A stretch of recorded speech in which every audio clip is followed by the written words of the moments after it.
Assalamualaikum warahmatullahi wabarakatuh. Pada video ini, kami kelompok 3 evaluasi pendidikan yang beranggotakan saya, Noni Nur Hasrina, bersama Cusnatun Nihayah akan menjelaskan atau memaparkan materi mengenai ranah kognitif, afektif, dan psikomotor sebagai objek evaluasi hasil belajar.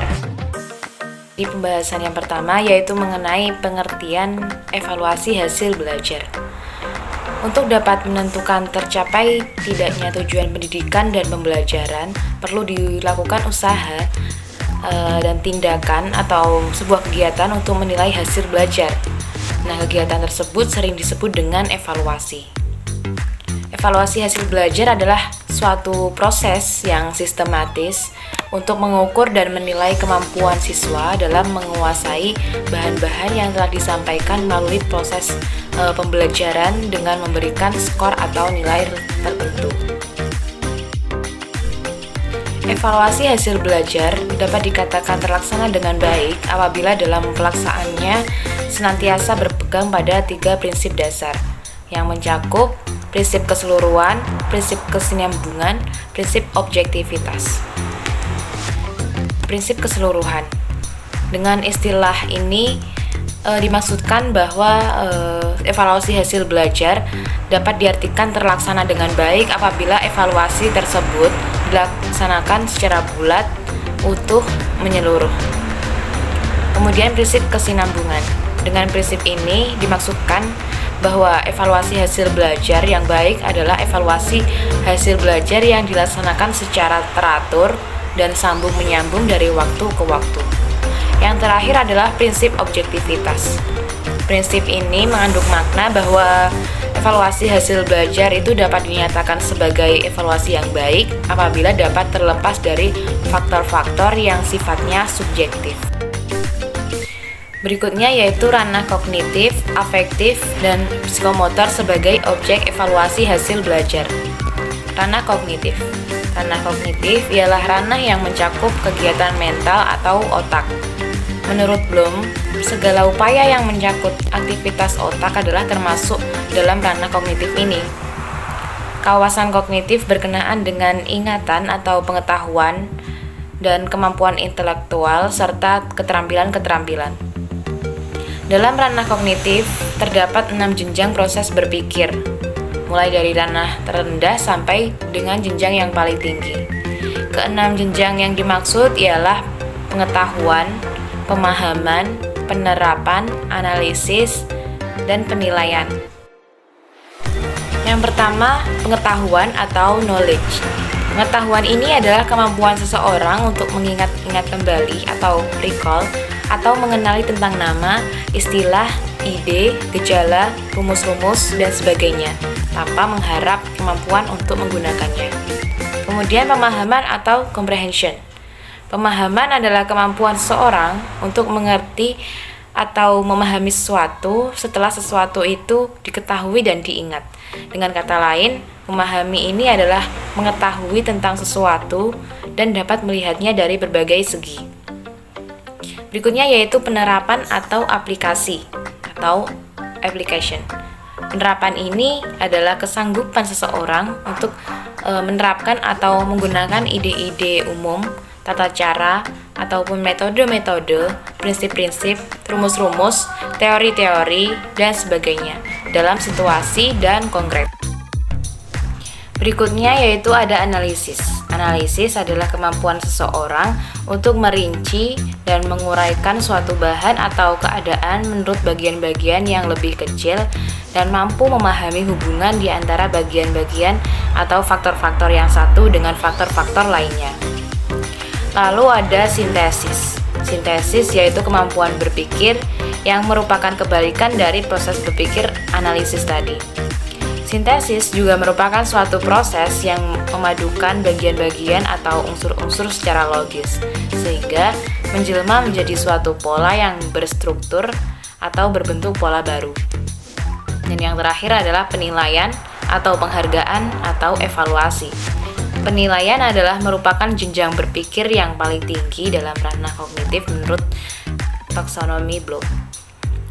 Penilaian atau evaluasi juga merupakan kemampuan seseorang untuk membuat pertimbangan terhadap suatu situasi, nilai, atau ide. Selanjutnya yaitu ranah afektif. Ranah afektif adalah ranah yang berkaitan dengan sikap dan nilai. Beberapa pakar mengatakan bahwa sikap seseorang dapat diramalkan perubahannya bila seseorang telah memiliki penguasaan kognitif tingkat tinggi. Ciri-ciri hasil belajar afektif akan tampak pada peserta didik dalam berbagai tingkah laku. Ranah afektif ini oleh Kurzweil 1974 dan kawan-kawan di taksonomi menjadi lebih rinci lagi ke dalam 5 jenjang, yaitu receiving, responding, valuing, organization, characterization by value or value complex. Revising atau attending, menerima atau memperhatikan. Revising adalah kepekaan seseorang dalam menerima rangsangan atau stimulus dari luar yang datang kepada dirinya dalam bentuk masalah, situasi, gejala, dan lain-lain. Responding atau menanggapi mengandung arti adanya partisipasi aktif. Jadi, kemampuan menanggapi adalah kemampuan yang dimiliki oleh seseorang untuk mengikut sertakan dirinya secara aktif dalam fenomena tertentu dan membuat reaksi terhadapnya dengan salah satu cara. Valuing atau menilai menghargai. Menilai atau menghargai artinya memberikan nilai atau memberikan penghargaan terhadap suatu kegiatan atau objek.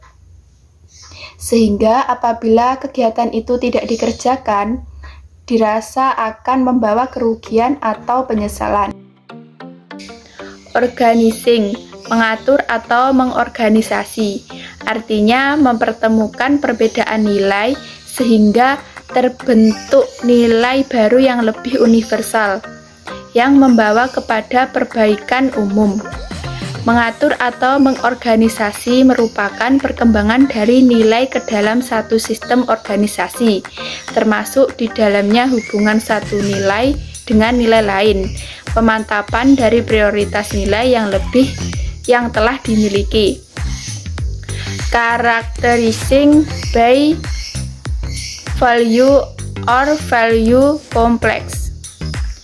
Karakter dengan satu nilai atau kelompok nilai. Keterpaduan semua sistem nilai yang telah dimiliki seseorang yang mempengaruhi pola kepribadian dan tingkah lakunya. Di sini proses internalisasi nilai yang telah menempati tempat tertinggi dalam suatu hierarki nilai. Ranah psikomotor. Ranah psikomotor adalah ranah yang berkaitan dengan keterampilan, skill atau kemampuan bertindak setelah seseorang menerima pengalaman belajar tertentu.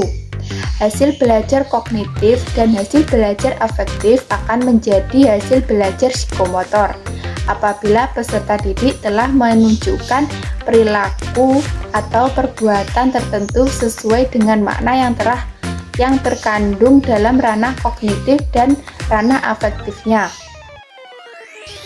Wujud nyata dari hasil belajar psikomotor yang telah merupakan kelanjutan dari hasil belajar kognitif dan afektif itu adalah 1. Peserta didik bertanya kepada guru pendidikan agama Islam tentang contoh-contoh kedisiplinan yang telah ditunjukkan oleh Rasulullah SAW, para sahabat, para ulama, dan lain-lain. 2. Peserta didik mencari dan membaca buku-buku, majalah-majalah atau brosur-brosur, surat kabar, dan lain-lain yang membahas tentang kedisiplinan. 3. Peserta didik dapat memberikan penjelasan kepada teman-teman sekelasnya di sekolah atau kepada adik-adiknya di rumah atau kepada anggota masyarakat lainnya tentang pentingnya kedisiplinan diterapkan baik di sekolah, di rumah, maupun di tengah-tengah kehidupan masyarakat. 4. Peserta didik menganjurkan kepada teman-teman sekolah atau adik-adiknya agar berlaku disiplin baik di sekolah, di rumah, maupun dalam kehidupan masyarakat.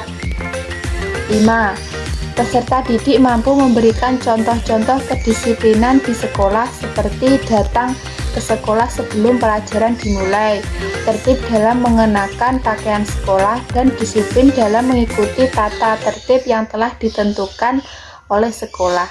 Sekian, terima kasih. Wassalamualaikum warahmatullahi wabarakatuh.